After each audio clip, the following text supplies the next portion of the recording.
What was it like working with Steve McQueen? He was a wild man, and he was wonderful. He was from a totally different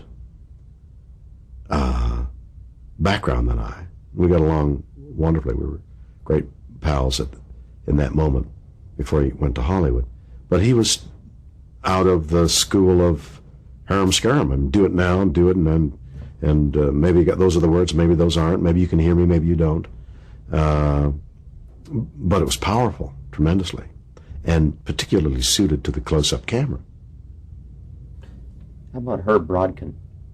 Well, Herb Brodkin was the renowned producer, and he too was I loved him,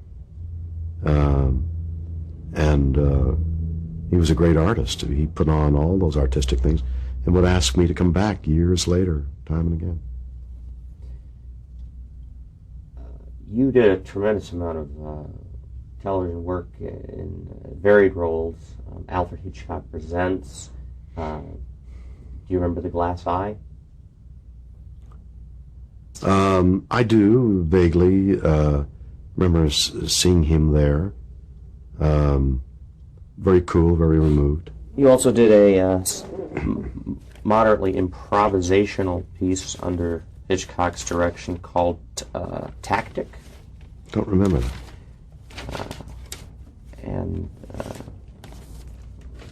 Well, let's move on to A Town Has Turned to Dust. That's something you more than likely remember with Rod Steiger. With Rod Steiger and John Frankenheimer and Rod Serling, right? That was a big deal then. It was an hour and a half drama. It was a play written for television. And Rod Steiger, I think, was coming off On the Waterfront, and it was a big deal for the young actor who was in awe of all these people, and it was a wonderful role, I recall. And the thing I most recall was John Frankenheimer used film as a cutaway for the first time.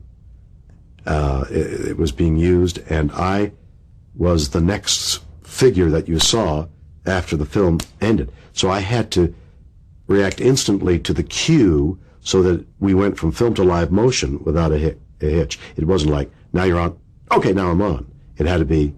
So he had a film chain going at the time, and that's... He had a film scene which fed into the actual... Fed into the... Right.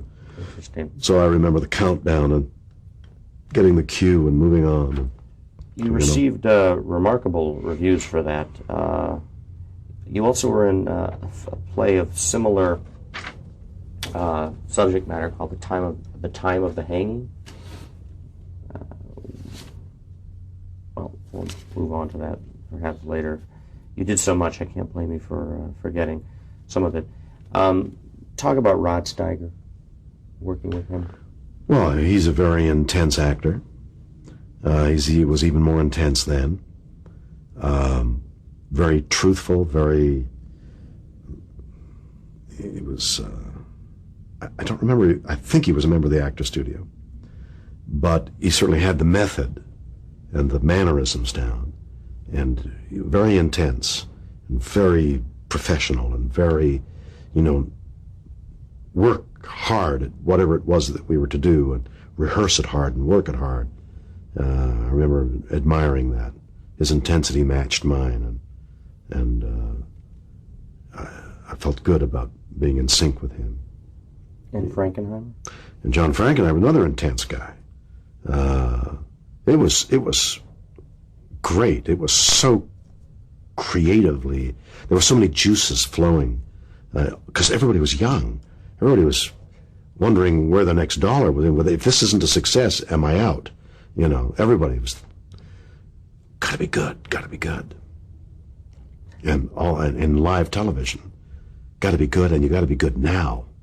And you gotta be good, better than the rehearsal that was rough because the camera didn't work, or when cameras would go out, you still had to keep going, and you'd see the choreography of the camera, which was laid in a couple of days, and you got to know it. So the camera became a friend and was over there. There's my friend over there. My friend over there. Where's my friend over there? And if your mind goes to that, then your mind goes off the words, and then there's a lot of things happening. In a purely live television show, what we call live now is generally taped. Cut tape. Let's try it again. Remember, this is live. Well, it isn't live. Live is live. Do you miss those days? Do you miss that kind of energy? There was an excitement to it, but I don't think in terms of second chances. If you get it, great. In another take, and you're pleased. Well, great, another take. We'll do that. I can do that better. Or on a talk show, or doing this interview. I think of it as live. So I've got the sense of it's happening now. In 1957, you also appeared in your first, well, I'm not sure your first, but as Alexei in The Brothers Karamazov, to which you received very good reviews. Mm-hmm. People referred to you as saintly in the role. Let's just briefly discuss that. Well, I remember going to MGM for the first time, and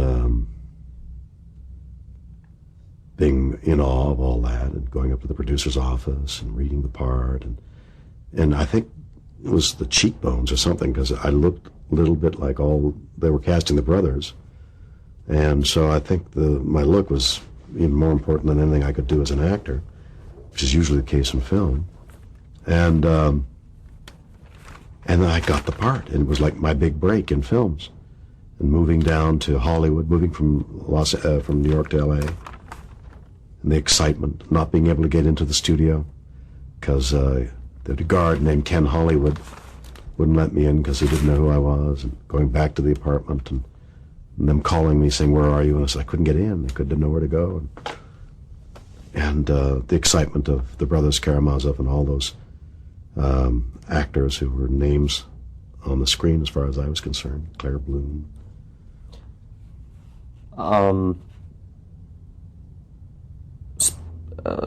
This was a Pandro Berman production. Any memories of your co-stars? Interactions with film? Yul Brynner, for instance? Yul Brynner, I became friends with everybody for many years to come from that day. And Yul Brynner, who was then went on to The King and I, and then to the film version of it. And then in his latter years, he had cancer, and he went back to tour in The King and I went to see him. And he was dying. I didn't know it at the time. He knew it, I think. You were also in the Indestructible Mr. Gore with E.G. Marshall? Well, E.G. Marshall and I had become friends over more than one. I think something else I'd done with E.G. Marshall. And anyway, that was a Gore Vidal play about his uncle. And the name of the actress there,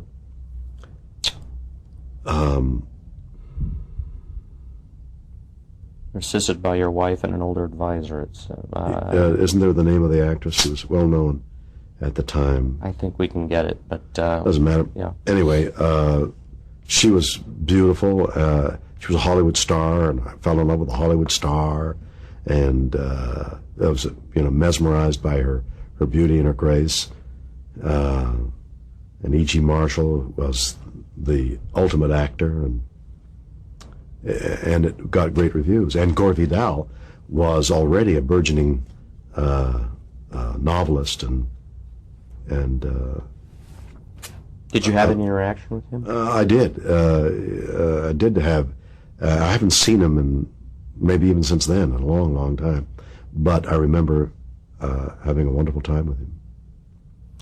We're going to stop and change.